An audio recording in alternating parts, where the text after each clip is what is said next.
Hello everyone, welcome to परचम classes. मैं पूजा, आप लोगों की जीएस मेंटर।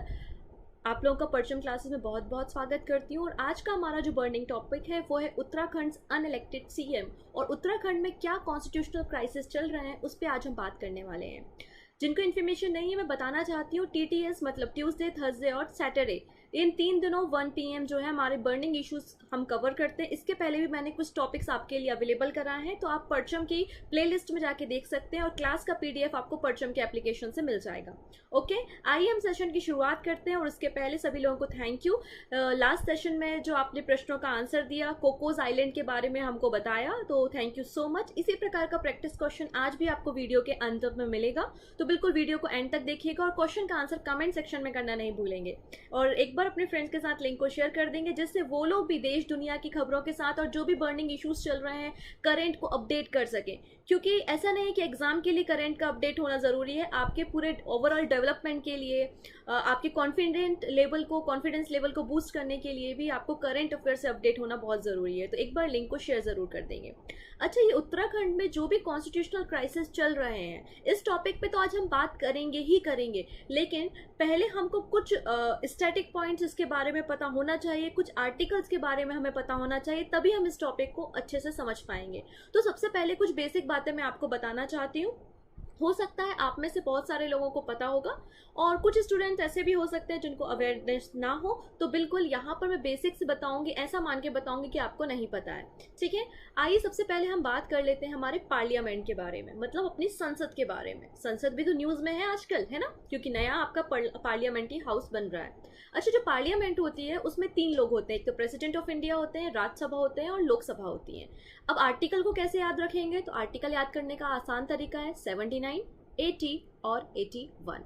मतलब 79 में पार्लियामेंट है, 80 में क्या है आपकी राज्यसभा है और 81 में आपकी लोकसभा है। तो 79, 80 और 81 से आप इसको याद रख सकते हैं।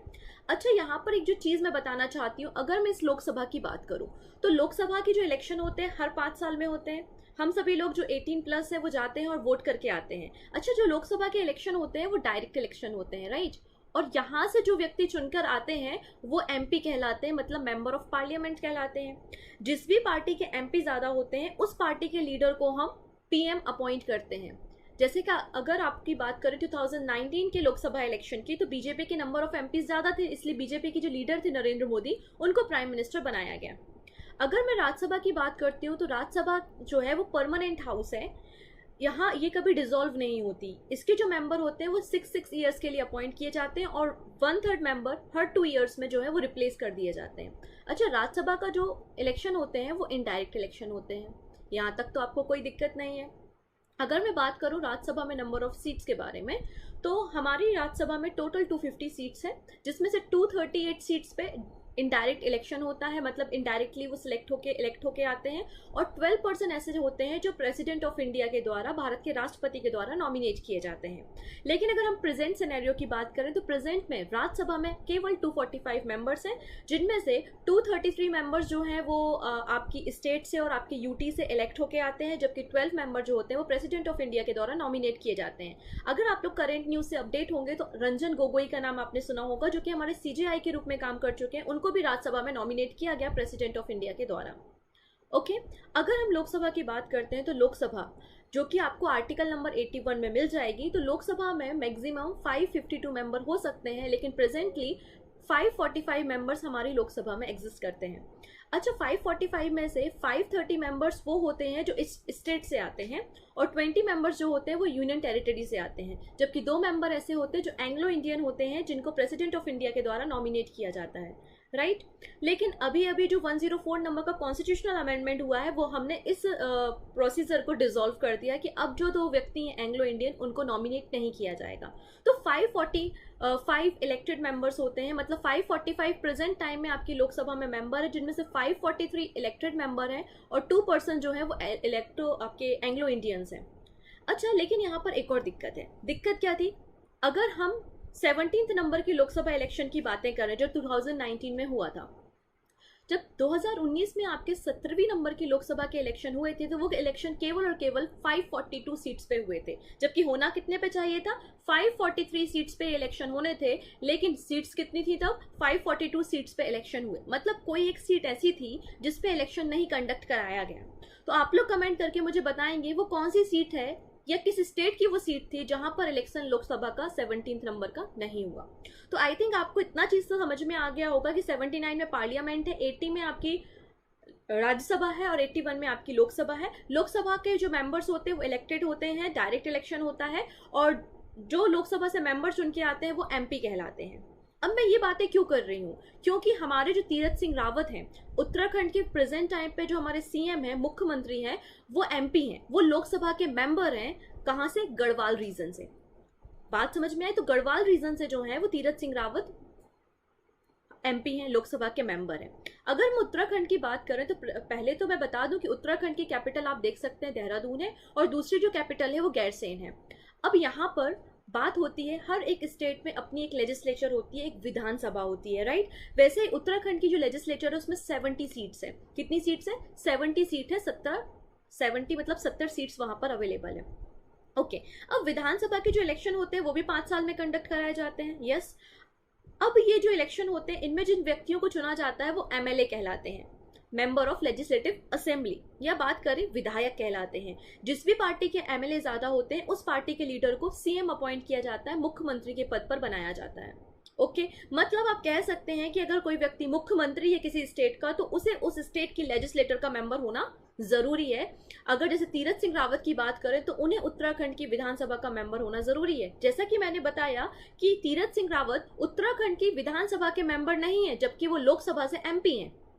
ये क्या बात हुई? क्या ऐसा हो सकता है? कोई व्यक्ति जो लेजिस्लेटर का मेंबर नहीं है, क्या उसको मुख्यमंत्री बनाया जा सकता है?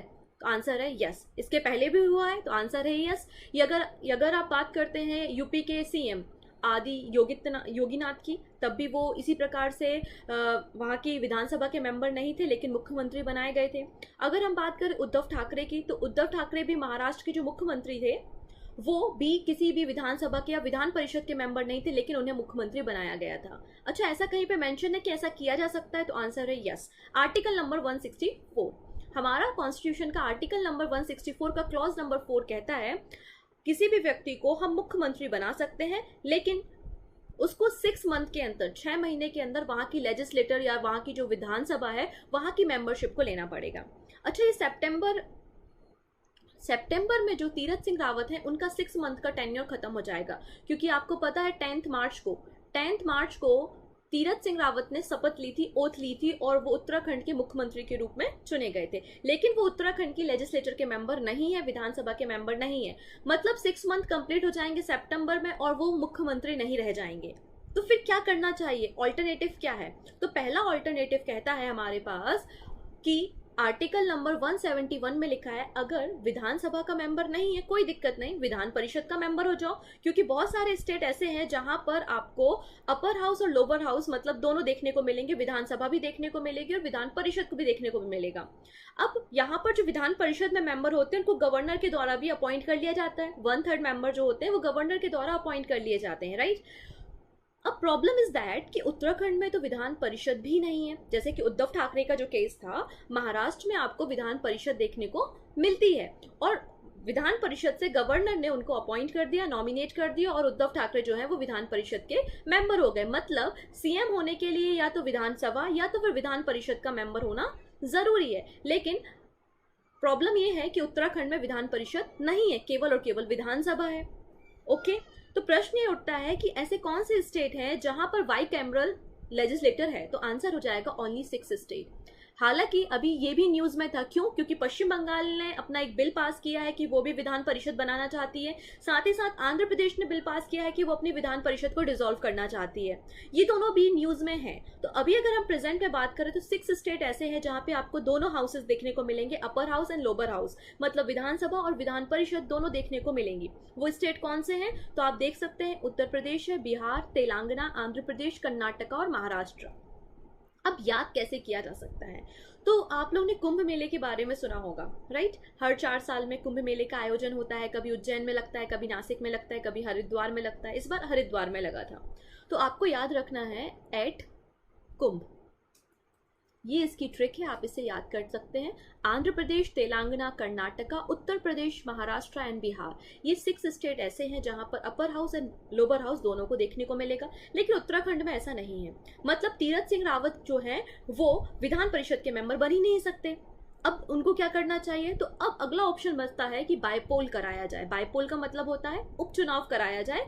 वो किसी एक सीट से, उत्तराखंड की किसी एक सीट से वो इलेक्शन लड़े 6 महीने से पहले, और मेंबर बन जाए किसके? लेजिस्लेटिव असेंबली के, मतलब एमएलए बन जाए। अगर ये एमएलए बन गए तो ये मुख्यमंत्री बने रह सकते हैं, लेकिन 6 मंथ के अंदर बाईपोल करा दिया जाए। लेकिन इलेक्शन कमीशन, अब इलेक्शन कमीशन क्या कहता है? इलेक्शन कमीशन कह रहा है कि अभी कोविड पैंडेमिक है, हम बाईपोल कंडक्ट नहीं करा सकते, क्योंकि अभी अभी हमने विधानसभा के इलेक्शन जो है वो वेस्ट बंगाल में कंडक्ट करा है। उसके बाद काफी ज्यादा क्राइसिस हमको देखने को मिला, और ये जो पैंडेमिक था, कोविड था, उसका स्प्रेड बहुत ज्यादा हो गया। हम फिर से ऐसी ही प्रॉब्लम में नहीं फंसना चाहते, इसलिए इलेक्शन कमीशन का कहना है कि अभी हम बाईपोल या उपचुनाव कंडक्ट कराने की हालत में नहीं है। उन्होंने डिनाई कर दिया। ओके, साथ ही साथ यहाँ पर एक और प्रॉब्लम बन जाती है, वो है सेक्शन 151A। अच्छा, अभी सेक्शन 151A क्या कहता है? तो देखिएगा, लास्ट टाइम उत्तराखंड में इलेक्शन 2017 में हुआ था, और अब इलेक्शन कब होना है? 2022 में यहाँ पर इलेक्शन होने हैं। आप देख सकते हैं कि अभी 2021 ऑलमोस्ट एंड होने पर है, जून चल रहा है, 6 मंथ है, उसके बाद 22 स्टार्ट हो जाएगा। मतलब काफी कम समय है यहाँ पर विधानसभा के इलेक्शन होने का। अब यहाँ पे सेक्शन नंबर 151 ये कहता है कि अगर आपको बाईपोल कराना है, अगर आपको उपचुनाव कंडक्ट कराने हैं, तो टर्म खत्म होने के 1 साल के, मतलब 1 साल अगर बचा है टर्म खत्म होने में, तब आप इसे नहीं कंडक्ट करा सकते। तो सेक्शन नंबर 151A जो है वो भी उत्तराखंड में बाईपोल कराने से मना करता है। अब क्या कंडीशन बनती है? अब क्या किया जा सकता है?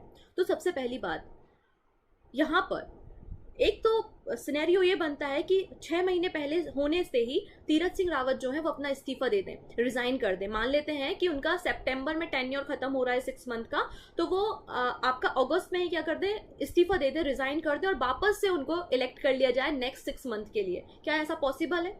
तो आपका आंसर है हाँ, पहले ऐसा पॉसिबल था, लेकिन 2001 में सुप्रीम कोर्ट के स्टेटमेंट के बाद ये पॉसिबिलिटी भी खत्म कर दी है। क्योंकि पंजाब में तेज प्रकाश सिंह जी का जो केस था, उन्होंने कुछ इस तरीके से ही सिनेरियो अपनाया था। इसी प्रकार से उन्होंने किया था कि 1995 में जब उनका 6 मंथ का टेन्योर खत्म होने वाला था, उसके पहले उन्होंने रिजाइन कर लिया और रीअपॉइंट हो गए। इसलिए सुप्रीम कोर्ट ने 2001 में एक स्टेटमेंट जारी किया था कि इस तरीके से रीअपॉइंटमेंट नहीं हो सकता, सेम टर्म में वापस से मुख्यमंत्री का रीअपॉइंटमेंट नहीं हो सकता। तो इस बात के लिए सुप्रीम कोर्ट इजाजत नहीं देता।